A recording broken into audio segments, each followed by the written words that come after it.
බුද්ධියට අධිපති බුධ ග්‍රහයාගේ ප්‍රධානත්වයෙන් උපත ලබන කන්‍යා ලග්න හිමියන් කියලා කියන්නේ ඇත්ත වශයෙන්ම මේ මහ පොළොවේ ඉන්න සංවේදීම මනුෂ්‍ය කොට්ටාසයක්. ඒකට හේතුව තමයි ඔබ අනෙක් අයගේ සුව පහසුව සහ ඔබටත් වැඩිය අනෙක් අය හොඳින් ඉන්න ඕනේ කියලා තමයි නිතරම හිතන්නේ. ඉතින් ඒ නිසා ගොඩාක් මිනිස්සු ඔබව අර ඔබේ තිබෙන හිත හොඳ වැඩිකම නිසා ඔබ මෝඩයෙක් ගානට දාලා කතා කරන අවස්ථා නම් ඕන තරම් තියෙනවා. ඒ කොහොම වුණත් ඒගොල්ලෝ දන්නේ නැහැ ඔබේ තිබෙන හිත හොඳකම සහ ඔබේ තියෙන බුද්ධිය. ඇත්තරම ඔබේ තිබෙන බුද්ධිය හරහා මේ කිසිම කෙනෙක්ගේ අවවාදයක් අනුශාසනාවක් සහ අනෙක් අයගේ උපකාරයක් ඔබට අවශ්‍ය කරන්නේ නැහැ.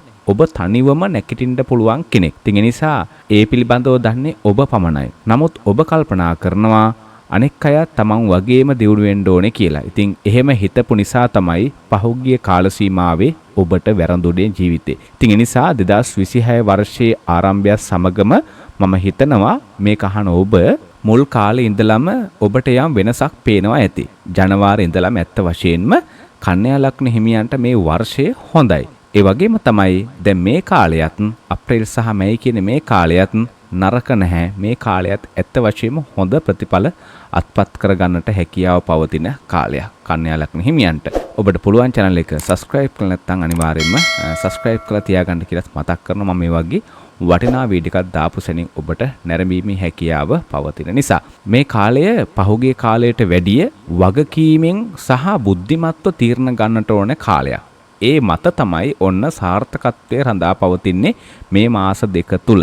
පහුගිය මාස කිහිපෙම ඔබේ ජීවිතේ ඉස්සරහට ගියපු බවක් වෙන කාලවලට වැඩිය ඔබට දැනෙන්නට ඇති.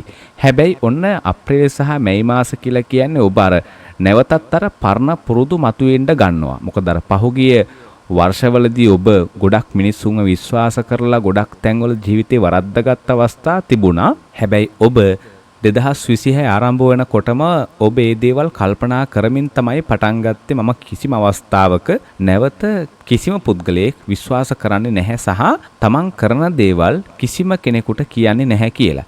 හැබැයි ඔන්න ඔබේ මෝඩ ගති ටිකක් මතුවෙන්න පටන් ගන්න ඕන්න අප්‍රේල් සහ මැයි මාසවලදී. ඒ නිසා තමයි බුද්ධිමත්ව තීරණ ගන්නට අවශ්‍ය කරන්නේ. ඔබ බුද්ධියට අධිපති බුධ ග්‍රහයාගෙන් උපත ලැබපු නිසා ඔබට ඕනෑම දෙයක් ඕනෑම ශිල්පයක් ඉක්මනින්ම ධාරණය කර ගැනීමේ සහ ඉගෙන ගැනීමේ ශක්තිය තිබෙනවා. ඉතින් ඒ නිසා කිසිම කෙනෙක්ගේ පාමුල වැඳ වැටෙන්නට අවශ්‍ය කරන්නේ නැති පිරිසක් තමයි කන්‍යා ලග්න හිමියන් කියලා කියන්නේ. ඉතින් ඒ නිසා ඔබ සිද්ධ කරන කිසිම දෙයක් කිසිම කෙනෙකුට කියන්නට එපා.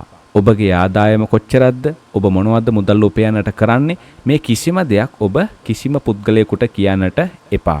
මොකද ඔබ මේ අවුරුද්ද පටන් ගත්තෙත් මේවා කියන්නේ නැහැ කියලා හිතාගෙන. හැබැයි මේ මාස දෙකේ ඔබ අර පරණ පුරුදු ඔබෙන් මතුවෙන්න පටන් ගන්න නිසා ඔබ ඊ타මත්ම බුද්ධිමත්ව කටයුතු කරන්නට කියලා මතක් කරනවා. අප්‍රේල් මැද ඉඳලා රැකියා ස්ථානයේ කැපී පෙනෙන වෙනසක් සිද්ධ වෙනවා. විශේෂයෙන් උසස් නිලධාරීන්ගේ ප්‍රශංසාවට ලක්වන නව වගකීම් පැවරීමට ඉඩකඩ තිබෙන කාල සීමාවක් හැටියට මේ කාලය සඳහන් කරන්නට පුළුවන්. මේ මාසයේ ව්‍යාපාරික කටයුතු වලට ඉතාමත්ම සුබදායී කාල සීමාවක් බවට පත් වෙනවා.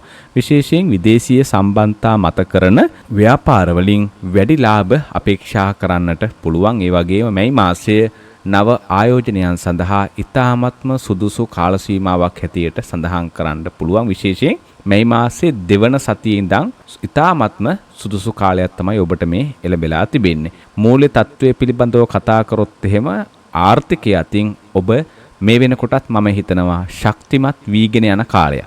පහුගිය අවුරුදු 3ට වැඩිය මේ කාල සීමාවේදී මේ ජනවාරි මාසයේ ඉඳලා ඔබේ ජීවිතේ නව හැඩගැසීමක් පෙන්눔 කරන බවක් ඔබටම දැනෙනවා ඇති. ගොඩක් වෙලාවට ඔබට මේ දේ දැනෙන්නේ නැත්නම් මෙහි සඳහන් කරන ශාන්ති කර්ම ටික කරගෙන නැහැ. ඒ දේවල් කරන්නේ නැතුව ඔබට සුබ සිද්ධිය අත්පත් කරගන්න හිතන්නවත් එපා. මොකද මේ දේවල් කළොත් පමණයි ඔබට ඔබේ ජීවිතේට සුබ සිද්ධිය අත්පත් වෙන්නේ. විශේෂයෙන් අඩාල වෙලා තිබිච්ච ආදායම් මාර්ග නැවත විවෘත වෙන කාලයක්. අනපේක්ෂිත වියදම් කිහිපයක් අප්‍රේල් මාසයේ දෙන්න පුළුවන්. ඉතින් ඒ නිසා මුදල් කළමනාකරණය ගැන නම් ඔබ විශේෂයෙන් හිතලා බලලා කටයුතු කරන්නට ඕන. මොකද ඔබට අර ඔබ ලොස් නැහැ කියලා කියන්නේ ඕනෑම දෙයකට ඕනෑම තැනකදී අර ඉස්සරහට යන කෙනෙක් තමයි ඔබ. ඉස්සරහට මං වියදම් කරන්නම් කියලා ඒ විදිහට ඔබ ඕනෑම තැනකදී ඉදිරියට යන කෙනෙක්. ඔබ ඇත්තටම මසුරු නැති කෙනෙක්. ඉතින් ඒ නිසා මසුරු නැති කෙනෙක් නිසා ඔබගේ මුදල් ඉක්මනින්ම විනාශ වෙන්නට පුළුවන්. ඉතින් ඒ නිසා ගොඩක් වෙලාවට ඔබ මුදල් කළමනාකරණය ගැන විශේෂයෙන් සැලකිලිමත් වෙන්නටම ඕනේ. ස්ථාවර තැන්පත් හෝ දේපල සම්බන්ධ ගනුදෙනු වලින් වාසි සැලසෙන මූල්‍යමය වාසනාව පවතින කාලයක්. ඔබගේ ඉඩකඩම් සම්බන්ධ ගැටලු තිබුණා නම් ඒ වගේම ඔබට යම්කිසි ලාභයක් ලැබෙන්නට තිබුණා නම් ඒ දේවල් Tamanට උරුම වෙන කාල සීමාවක් හැටියට මේ කාලය සඳහන් කරන්න පුළුවන්. පවුලේ සමාජිකයන් අතරත් පැවතිච්ච මතභේදයන් දුරු වෙලා ගිහිල්ලා ඔබට සමාදානය ඒ වගේම සතුට ජීවිතයට අත්පත් කරගන්නට හැකියාව පවතිනවා. අවිවාහක කෙනෙක් නම් ඒ අයට නව සම්බන්ධතා ඇති වෙන කාලයක්. ඒ වගේම තිබෙන සම්බන්ධතා ස්ථාවර වෙන යුග දිවියේ තිබිච්ච ගැටලු සාකච්ඡාවෙන් විසඳා ගැනීමට හැකි වෙන කාලයකට තමයි ඔබ මේ අනුගත වෙලා ඉන්නේ. පහුගිය කාලේ ඔබ නොදැනුවත්කම නිසා ඒ වගේම ඉවසීම නැතිකම නිසා ගොඩක් අවස්ථාවලදී ජීවිතේ වරද්දාගත් අවස්ථා තිබුණා. හැබැයි ඔබ ගොඩාක් දුරට ගොඩක් වෙලාවට මේ වීඩියෝ එක බලන අවුරුදු 25ට වැඩි අයට මම හිතනවා ගොඩක් තමන්ගේ ජීවිතය ගැන හොඳ අවබෝධයක් තිබෙන්නට ඇති පහුගිය අවුරුදු 3 තුල කියලා.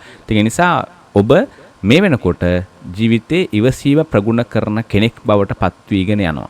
ඒ නිසා ජීවිතයේ ඇත්ත වශයෙන්ම ඉදිරියට සුබදායි ජීවිතයක් බවට තමයි ඔබ මේ අරගෙන යන්නේ. සෞඛ්‍ය තත්ත්වය පිළිබඳව කතා කරොත් එහෙම සෞඛ්‍ය තත්ත්වයේ සාමාන්‍ය පරිදි ඉතාමත්ම යහපත්. ඇත්තටම විශේෂ වශයෙන් සඳහන් කරන්නට කියලා මහා විශාල කරදර බාධක ඔබට ඇති වෙන්නේ නැහැ. සාමාන්‍යයෙන් අප්‍රේල් මාසයේ උෂ්ණාධික රෝග ඇති වෙන්න පුළුවන්. ඒ වගේම ප්‍රමාණවත් පරිදි ජලය පානය කර නැති නිසා යම් යම් බාධා ඇති වෙන්න පුළුවන්. ඒ නිසා ප්‍රමාණවත් පරිදි ඒ ජලය පානය කිරීමේ පුරුද්ද තියාගන්න. එතකොට ඔබට සෞඛ්‍ය තත්ත්වය යහපත් කරගන්නට පුළුවන්. ඒ වගේ මානසික පීඩනය අවම කරගන්නට අනිවාර්යයෙන් මම මේ වීඩියෝ තුල සඳහන් කරන වත්පිළිවෙත් ටික ඔබ සිද්ධ කර යුතුමයි. ඔබගේ ලග්නයට අනුව කන්‍යා ලග්නයට අනුව සුබ වර්ණයේ හැටියට කොළ පැහැති වර්ණය සඳහන් කරන්න පුළුවන්. විශේෂයෙන් ඔබ රැකියාව සඳහා පිටත් වෙලා යනකොට සුබ කටයුත්ත සඳහා පිටත් වෙලා යනකොට ඔබ අනිවාර්යයෙන්ම ඔබට පුළුවන් නම් කොළ පැහැයට හුරු ඇඳුම් පැළඳුම් භාවිතා කරන්න. ඒ ස්ථානවල කැපී පෙනෙන චරිතයක් බවට සහ ඒ ස්ථානවල ඉහළ තත්වයකට පත්වෙන්න පුළුවන්කම පවතිනවා.